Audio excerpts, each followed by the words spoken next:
सबको जय मसीह की। मैं परमेश्वर का धन्यवाद करता हूँ कि इस समय इस खुले आंगन में आप प्रभु की स्तुति महिमा करने के लिए इकट्ठा हैं और आप परमेश्वर का वचन सुनने के लिए तत्पर हैं। प्रियो, आज से 2000 साल पहले संपूर्ण मानव जाति को एक निमंत्रण दिया गया था और ये निमंत्रण प्रभु यीशु मसीह ने दिया है। सबसे पहले ये निमंत्रण अब्राहम को दिया गया था। उत्पत्ति उसका 17 अध्याय और उसके पहले पद को। जब अब्राहम 99 वर्ष का हो गया जी, तब यहोवा ने उसको दर्शन देकर कहा, मैं सर्वशक्तिमान ईश्वर हूँ, मेरी उपस्थिति में चल और सिद्ध होता जा। धन्यवाद। बड़ा ही स्पष्ट निमंत्रण है और ये निमंत्रण किसी समाज या संगठन के द्वारा नहीं दिया गया। ये निमंत्रण स्वयं परमेश्वर के द्वारा अब्राहम को दिया गया। और जब परमेश्वर ने अब्राहम को ये निमंत्रण दिया तो उसे अपना परिचय भी दिया कि वो कौन है जो बोल रहा है। उसने कहा कि मैं सर्वशक्तिमान ईश्वर हूं। मैं कोई संत, कोई महात्मा, कोई गुरु, कोई पीर, पैगंबर, ज्ञानी, तत्वदर्शी, दर्शन शास्त्री नहीं, मैं सर्वशक्तिमान परमेश्वर हूं। और आगे उसे निमंत्रण देकर यह कहा गया कि मेरी उपस्थिति में चल और सिद्ध होता जा। मेरे प्रियो, हमेशा इस बात को स्मरण रखिएगा कि परमेश्वर मनुष्य को सलाह नहीं देता, परमेश्वर मनुष्य को आदेश देता है, क्योंकि उसकी आज्ञा में हमारे लिए जीवन है, भलाई है, उन्नति है। परमेश्वर कभी किसी व्यक्ति को सलाह देना पसंद नहीं करता, वो आज्ञा देता है। इसलिए बाइबल बताती है, उत्पत्ति उसका 6 अध्याय और उसके 22 पद को पढ़े। परमेश्वर की इस आज्ञा के अनुसार नूह ने किया। और बाइबल हमें यह भी बताती है कि एक आज्ञा परमेश्वर ने नूह को भी दी थी जहाज बनाने के लिए, और लिखा है कि परमेश्वर की इस आज्ञा के अनुसार नूह ने किया। और आप इन दोनों व्यक्तियों के जीवन पर जरा मनन कीजिए, चिंतन कीजिए। आज अब्राहम को कौन नहीं जानता? पूरे विश्व के अंदर लोग अब्राहम को जानते हैं। क्यों? क्योंकि उसने परमेश्वर की आज्ञा को माना। अब्राहम परमेश्वर के पीछे चला, और इसलिए क्योंकि उसने परमेश्वर की आज्ञा को माना, परमेश्वर ने उसे विश्वासियों का मूल पिता कहा। आज मेरे और आपके सामने भी यही निमंत्रण रखा गया है, यही आज्ञा दी गई है कि तुम परमेश्वर के पास आओ और अपने जीवन को सिद्ध कर लो। मसीही विश्वास कोई सामाजिक विश्वास नहीं है, कोई राजनीतिक विश्वास नहीं है, कोई धार्मिक विश्वास नहीं है, लेकिन मसीही विश्वास स्वर्गीय सिद्धांतों पर आधारित है। स्वयं स्वर्ग और स्वर्ग की शक्तियां हमारे साथ हैं। बाइबल बताती है कि जब यीशु मसीह संसार में आए, तो इससे पहले प्रभु यीशु मसीह संसार में हो, जन्म ले, स्वर्ग से स्वर्गदूत आए और उन्होंने मरियम से कहा कि तेरे एक पुत्र होगा और तू उसका नाम यीशु रखना। ये कोई समाज की बात नहीं है कि आपके फूफा जी ने, आपके ताऊ जी ने, आपके मामा जी ने नाम दे दिया। ये नाम स्वर्ग से दिया गया था, ये आज्ञा स्वर्ग से दी गई थी, ये कार्य स्वर्ग से आरंभ हुआ है। इसलिए आप जिस परमेश्वर की आराधना कर रहे हैं, जिसके गीत गा रहे हैं, जिसकी भक्ति कर रहे हैं, जिसके पीछे आप कई वर्षों से चल रहे हैं, उस स्वर्ग में विराजमान अति सामर्थी और पवित्र परमेश्वर है। और बाइबल कहती है कि उस परमेश्वर ने अपने पुत्र प्रभु यीशु मसीह की संगति में तुम्हें बुलाया है कि तुम सिद्ध हो जाओ। और जब आप प्रभु यीशु मसीह के पास आते हैं, उसकी इस आज्ञा को, इस निमंत्रण को स्वीकार करते हैं, तो इसके बदले में आपको क्या मिलता है? इसके बदले में आपको कोई संसारिक वस्तु नहीं मिलती। कई बार हमारे समाज में लोग कह देते हैं कि भाई मसीह पर विश्वास करने के लिए तुम्हें पैसा मिलेगा, धन मिलेगा। ऐसा नहीं। अगर आपको याद हो, जब उस फाटक पर वो लंगड़ा बैठा था, तो पतरस की ओर वो ताकने लगा और उसने पतरस की ओर देखकर कुछ चाहने की इच्छा रखी। प्रेरितों के काम 3 अध्याय और उसके 3 पद से पढ़े, 3, 4, 5, 6 पद पढ़े। प्रेरितों के काम 3 अध्याय 3 पद से पढ़े। जब उसने पतरस और यूहन्ना को मंदिर में जाते देखा, हाँ जी, तो उसने भीख मांगी। तो उसने भीख मांगी। एक लंगड़ा जो मंदिर के फाटक के बाहर बैठा है, अयोग्य है,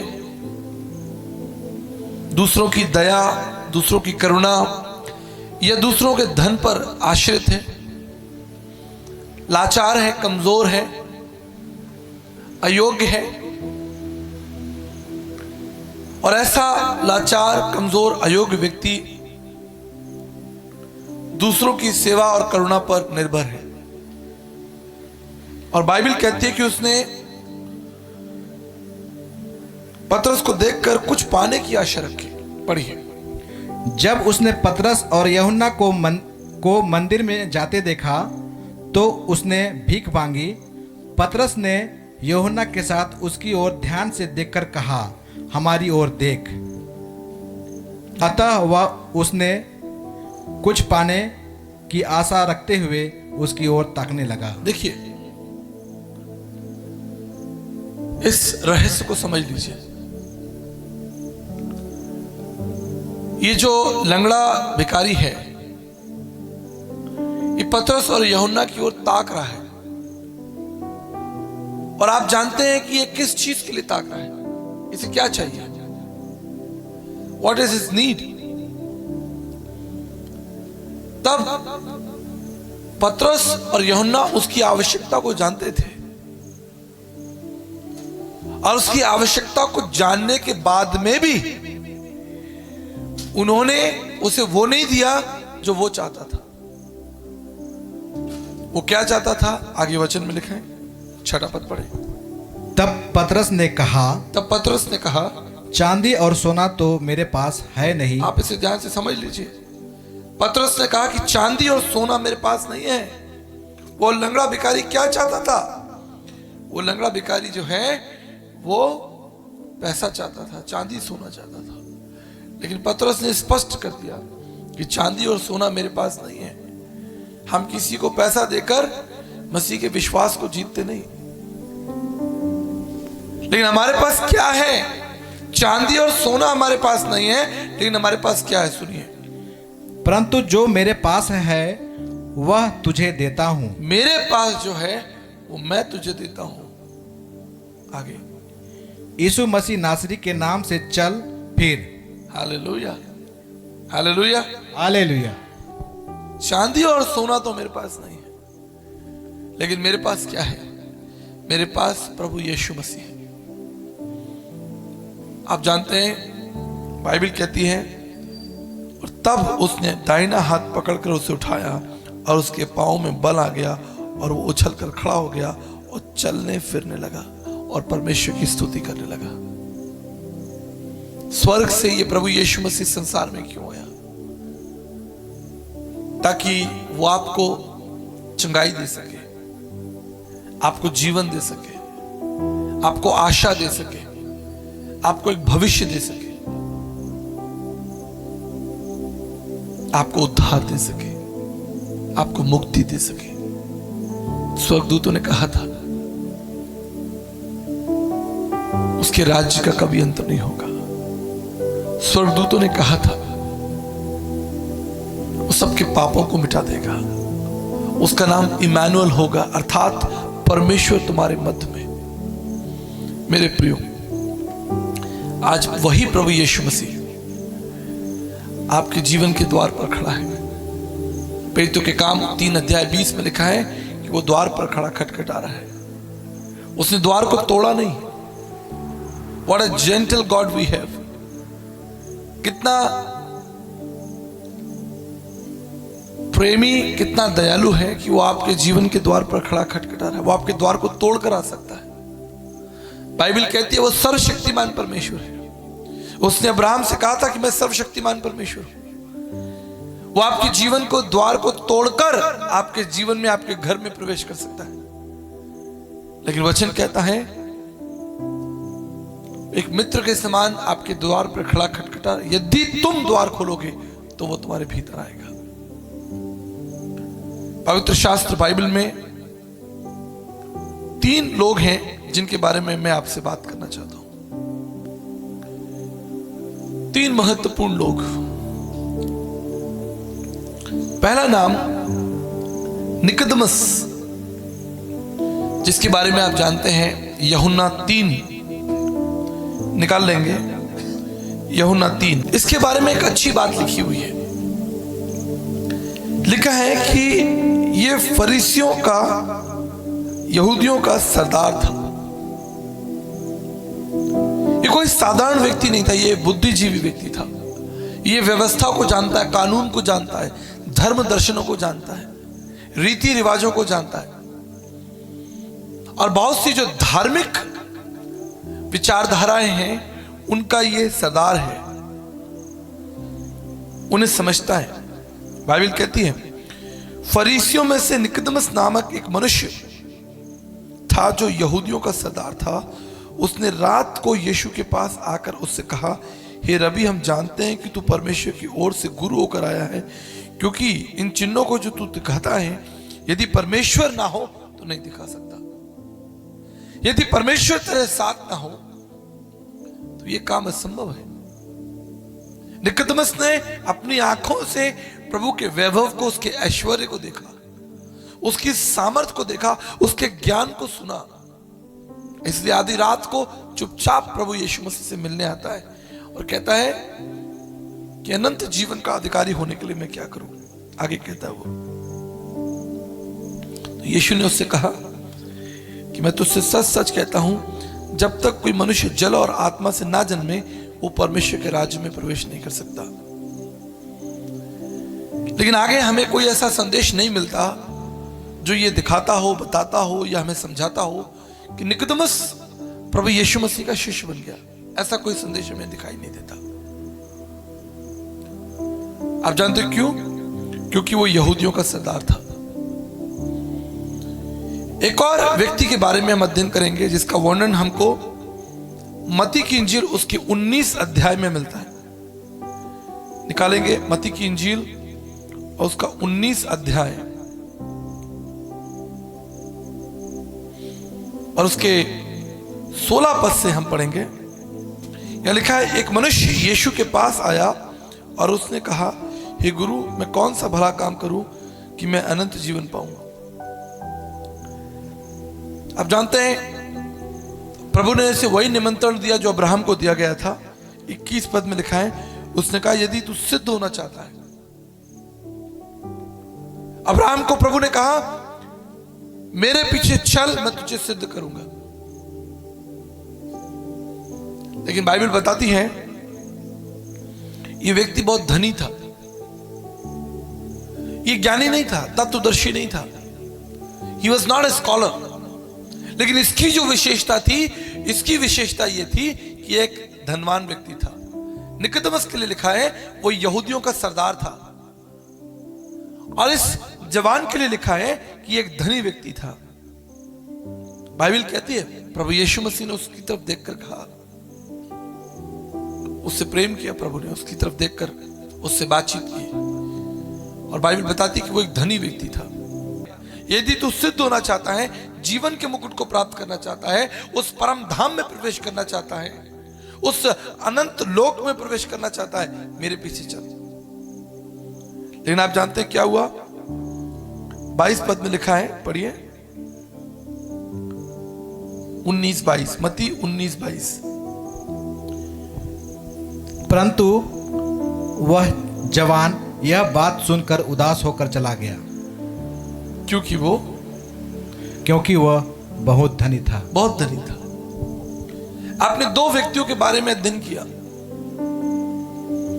पहला निकोदेमस, जो बहुत ज्ञानी था, तत्वदर्शी था, सिद्धांतों को,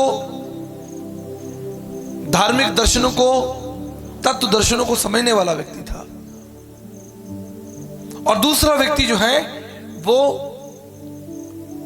धनवान है। आज हमारे समाज में मनुष्य दो चीजों के द्वारा संचालित हो रहा है, दो शक्तियां उसको संचालित कर रही हैं। पहली शक्ति जो है वो है प्रतिष्ठा, मान और सम्मान। हर एक व्यक्ति मान और सम्मान, आदर और महिमा चाहता है। आप किसी कार्यक्रम में जाएं और वहां आपको सम्मान ना मिले, शायद आप उठकर वापस चले जाएंगे। आप एक सम्मानित व्यक्ति हैं और आप सबसे पीछे बैठे। आप एक सम्मानित व्यक्ति हैं, आपको हार नहीं पहनाया गया, आपका नाम मंच से नहीं लिया गया, आपके स्वागत में कमी हो गई, आप प्रतिष्ठित हैं। दूसरा और दूसरी शक्ति वो है धन। धन आज मनुष्य को संचालित कर रहा है। धन मनुष्य के जीवन का केंद्र हो गया। आज मनुष्य के सारे प्रयास जो हैं वो धनवान होने के लिए हो रहे हैं। बाइबल कहती है तुम धनवान होने के लिए मेहनत नहीं करना। आकाश की चिड़ियों को देखो, ना बोलते ना काटते हैं, फिर भी यहोवा परमेश्वर उन्हें खिलाता है। परमेश्वर आपकी आवश्यकता को जानता है। बाइबल कहती है कि इससे पहले उसने संसार में मनुष्य को बनाया, उसने मनुष्य की सारी आवश्यकताओं को बना दिया। परमेश्वर आपकी आवश्यकताओं को जानता है। वो परमेश्वर आपकी रचना को जानता है। आपके भविष्य की चिंता करने वाला परमेश्वर है। आपको आपके भविष्य की चिंता करने की आवश्यकता नहीं। यदि परमेश्वर आपके साथ है,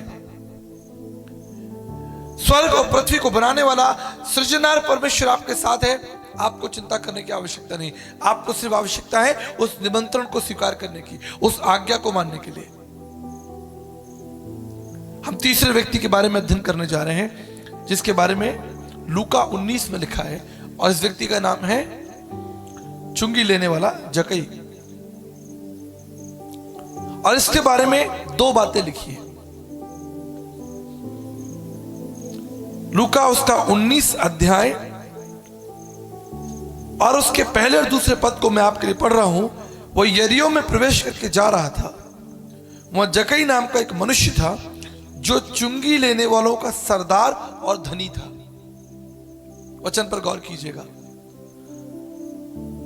निकोदेमस के लिए लिखा है कि वो यहूदियों का सरदार था, वो एक प्रतिष्ठित व्यक्ति था, समाज में उसकी प्रतिष्ठा थी। और धनवान जवान के लिए लिखा है कि वो धनवान व्यक्ति था, और ये दोनों लोग प्रभु को छोड़कर चले गए। They both left. प्रतिष्ठित, समाज में प्रतिष्ठा रखने वाला व्यक्ति प्रभु को छोड़कर चला गया। समाज में एक धनवान व्यक्ति प्रभु को छोड़कर चला गया। लेकिन एक तीसरा व्यक्ति है जिसके बारे में बाइबल बताती है, वो एक प्रतिष्ठित सरदार था, वो चुंगी लेने वालों का सरदार था। उसके आगे भी लोग नमस्कार करते थे। चीफ टैक्स कलेक्टर, समाज में उसकी प्रतिष्ठा थी, नाम था। और दूसरा बाइबल बताती है वो चुंगी लेने वाला था और धनवान भी था। He was not only a man in the society, but he was a rich man. वो केवल एक सामाजिक प्रतिष्ठा रखने वाला नहीं, कुछ लोग उससे चिढ़ते भी होंगे क्योंकि चुंगी लेने वाला था, लोग उसे पापी कहते होंगे, लेकिन कोई फर्क नहीं पड़ता। धनवान है और यहूदियों और चुंगी लेने वालों का सरदार है, कोई फर्क नहीं पड़ता। अगर 2-4 लोग उसे पापी भी कहते, क्या फर्क पड़ता है? पैसा तो है ना, नाम तो है ना, आगे पीछे 100-200 आदमी तो है ना। और इसकी मुलाकात प्रभु यीशु मसीह से हुई और आप जानते क्या हुआ? इसने अपनी प्रतिष्ठा और अपना धन दोनों प्रभु के सामने रख दिया। जक्कई ने वो किया जो शायद कोई मनुष्य नहीं कर सकता। कई बार हम इस अध्याय को पढ़कर निकल जाते हैं, लेकिन आज इस पर ध्यान दीजिए। बाइबल कहती है 19:8 में जक्कई ने खड़े होकर प्रभु से कहा, हे प्रभु, देख मैं अपनी आधी संपत्ति कंगालों को दे देता हूं, और यदि किसी मनुष्य का कुछ अन्याय करके ले लिया है उसे 4 गुना फेर देता हूं। उसने अपनी गलती को, अपने गुनाह को, अपने स्वभाव को, अपने पाप को समाज के सामने और प्रभु के सामने मान लिया। कितनी बड़ी चुनौती है। आज कोई भी व्यक्ति अपना पाप जो है वो समाज के सामने मानने को तैयार नहीं हो सकता। हर एक व्यक्ति कहेगा मैं तो अच्छा हूं, मैंने कोई गलती की नहीं है, ये इन लोगों ने मुझसे करवाई है, ये ऐसा इसलिए हुआ क्योंकि सामने वाले व्यक्ति ने ऐसा किया, इसलिए मैंने ऐसा कर दिया। लेकिन इस व्यक्ति के बारे में लिखा है, इसने प्रभु के सामने अपने गुनाहों को मान लिया, अपनी गलतियों को मान लिया, और बाइबल क्या कहती है? जो अपनी गलतियों को मान लेगा और अपने अधर्म को छोड़ देगा, उस पर दया होगी। उससे केवल माना ही नहीं, लेकिन इतिहास रच दिया। जक्कई ने इतिहास रच दिया। उसने कहा कि मैंने अगर किसी का अन्याय करके लिया है उसे 4 टाइम्स वापस करूंगा, 4 गुना। ना उसने केवल माना, लेकिन अपनी गलती को छोड़ दिया और 4 गुना भरपाई करके उसने वो कर लिया जो शायद दुनिया में बहुत से लोग नहीं कर पाए। उसने अपने प्रतिष्ठा को और अपने धन को प्रभु के चरणों में रख दिया। मेरे प्रियो, आज संपूर्ण मनुष्य जगत की जो सबसे बड़ी आवश्यकता है वो ये है कि आप अपनी प्रतिष्ठा को और अपने धन को प्रभु के चरणों में रख दें। अपनी शौहरत को, अपनी इज्जत को, अपनी कामयाबी को आप प्रभु के चरणों में रख दें।